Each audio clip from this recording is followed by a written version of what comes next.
These are hard times for everybody right now, and you're sharing your experience and your response. Tahila's sharing hers, and I'm just here to share mine, and it's different than what both of you are saying.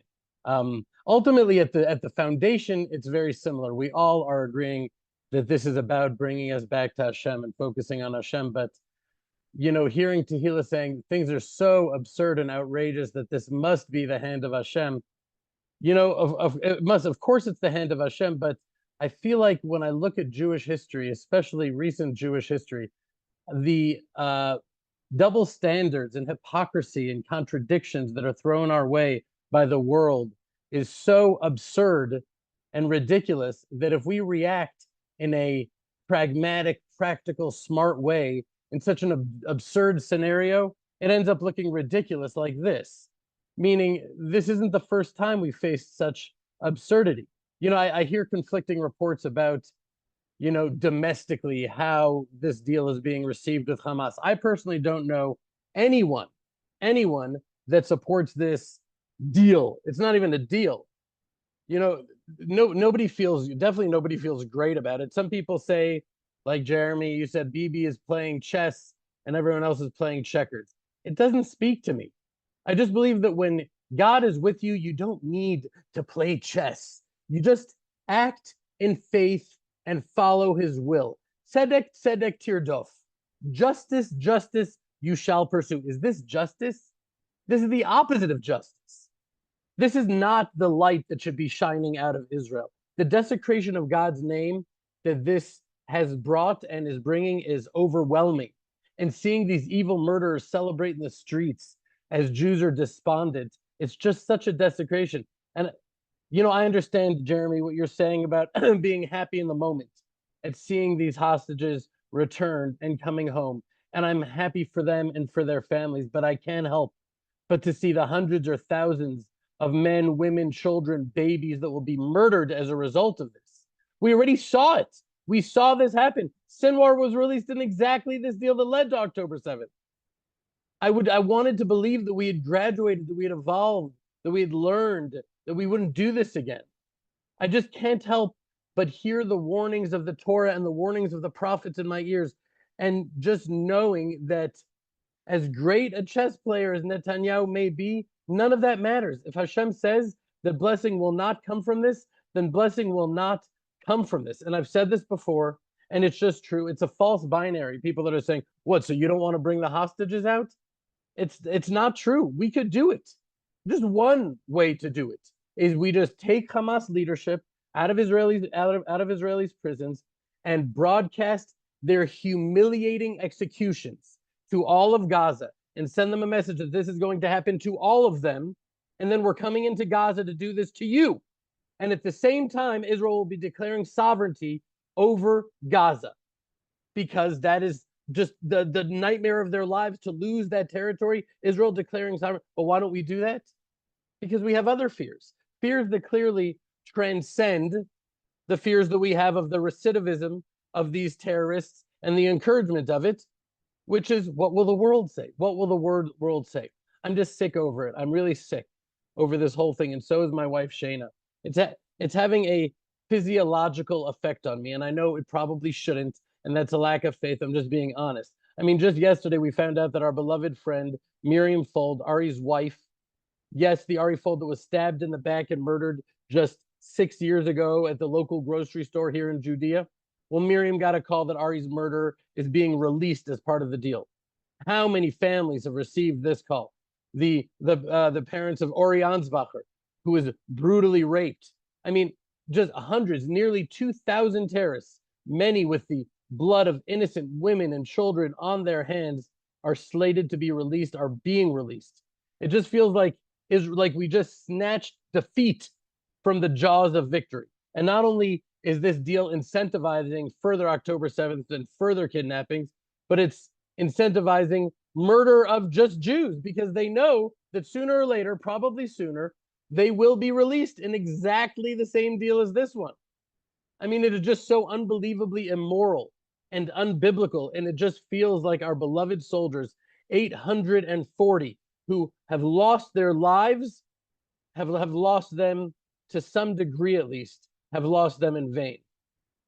So over Shabbat, I had my beloved Rebbe and friend Rav Simcha Hachbaum. He came with his wife and his son for Shabbat, and he likened the feeling in our hearts to the Torah portion, right, where Pharaoh says, the Jews are becoming more numerous. They could be a threat to us and join our enemies. Let us enslave them, right? And enslave them is exactly what he does with horrible brutality. Verse 12, let's look inside. V'yavdu Mitzrayim et Yisrael b'farech. The Egyptians enslaved the children of Israel with crushing harshness.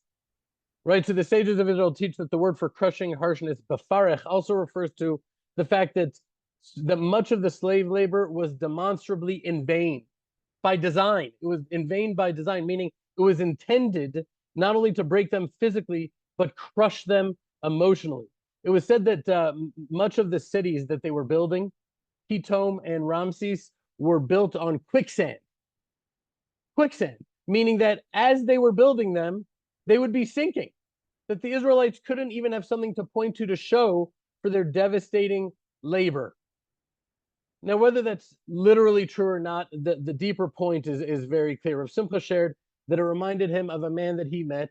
We have discussed this story, Jeremy, but I don't know that Rav Simcha actually met this man who was imprisoned in a labor camp in the Siberian Gulag during World War II, and for years he was in his cell grinding this laver back and forth in a millstone that was on the other side of the wall. And he thought he was making olive oil or grain or something. And then when he was liberated and released, he went to the other side of the wall and saw there was nothing there. He had spent all those years grinding nothing, and it broke him. And he said that he had consoled himself all those years with the belief that he was at the very least accomplishing something productive.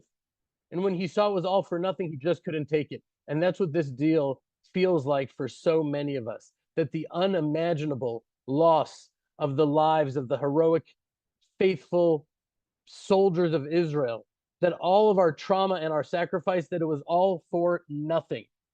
And so as I sat and prayed over Shabbat, reflecting about how this portion was able to really encapsulate the feeling of hopelessness and futility that so many of us in the land feel about this horrible deal with Hamas, there was a flash, a wave of comforting inspiration at the same time, because the Torah portion gives us hope and perspective that we need to remember during painful and demoralizing times like we're in right now. So let's zoom out for a little bit. Let's zoom out. How did the book of Genesis end? It ended with the longest continuous narrative in the entire Torah, the story of Joseph. And in short, what happened to Joseph? He was sold into slavery by his brothers and into the depths of slavery. And then he rose in rank and prestige in Potiphar's home just to be falsely accused of rape and thrown into the prison dungeons again, to the depths of the dungeons, from which he would ascend again within the prison. And then in the blink of an eye, he was elevated to the second most powerful person in the world. Right? Horrible descent, hopeful rise, devastating fall, mind-blowing ascent. It makes your head spin, right? And then we begin the story of Moses. The Jewish infants are being murdered by the Egyptians in the Nile, and in a desperate attempt to save his life, Moshe is cast down into the Nile in a wicker basket, from which he was miraculously rescued and raised up by Pharaoh's daughter. And he grows up as Egyptian nobility, with no reason for anyone to believe that he would have any connection to his nation or his faith that he never knew for a day in his life. But he does. And from the heights of the palace, he witnessed the Egyptian brutality against his brethren, and he feels their pain in ways that he himself probably didn't understand, causing him to kill the Egyptian, fall from his position of great prestige, and flee for his life to Midian as a wanted man. And then, of course, he experienced this historic revelation at the burning bush, where Hashem empowers him to redeem the nation of Israel. And, he wasn't feeling worthy for it. He wasn't up for the task. But nonetheless, he and Aaron, his brother, and Aaron go before Pharaoh and demand that he let the nation of Israel leave Egypt to worship Hashem. And Pharaoh lets them go, and they live happily ever after, right? No, obviously not. In rage, Pharaoh castigates the Israelites to return to their backbreaking labors, but this time, Teva lo yinaten lachem, straw will not be given to you. but you must provide the quota of bricks, right? Things get significantly worse, unbearably worse. And the nation of Israel blames Moshe and angrily accuses him of placing a sword in Pharaoh's hand to murder them with. Those are their words. Moshe is demoralized and despondent, right? And he says to Hashem, my Lord, why have you done evil to this people? Why have you sent me? From the time I came to Pharaoh to speak your name, he did evil to this people, but you did not rescue your people. Right? Think about it. Yet another heartbreaking descent. I can imagine that at that moment, right, Moshe felt the way that I do, the way that most of us do right now, just broken and despondent and just not understanding. Like, really? After all this is where we are. This is what's happening. But in the very last verse of the portion, Hashem responds to Moshe. Now open your hearts, my friends, because I really believe that these words Hashem used were not just responding to Moshe in his times. He is responding to us in our times. The last verse of the portion, chapter 6, verse 1. Vayomer Hashem el Moshe, Ata tira et asher e'aseh el Paro. Hashem said to Moshe, now you will see what I shall do to Pharaoh. For through him, a strong hand, he will send them out. And with a strong hand, he will drive them from his land. Friends, we need to remember that Hashem's ways are beyond our understanding and comprehension, particularly while we are going through it all, right? Rav Taragin says it like this. I just saw this. He says, why did he speak to Moshe through a bush? Logic would deny the possibility of a nation of slaves overthrowing the mightiest empire of its times. The burning bush, defying the rules of nature, reminded Moshe not to rely solely on logic. Redemption follows a path shaped by a divine mystery, whose contours and patterns are imperceptible to human reason and prediction. That's the point. Hashem is telling us at the end of the portion, the story is not over. That's what he's telling us. And I'm saying that too. This story is not over. I promise you that. As Proverbs teaches us, Palgei Mayim Lev Melech Biyad Hashem. The king's heart is like a stream of water directed by the Lord. He guides it wherever he pleases. Everything that is happening right now is being orchestrated from above. Things are playing out exactly the way Hashem wants them to.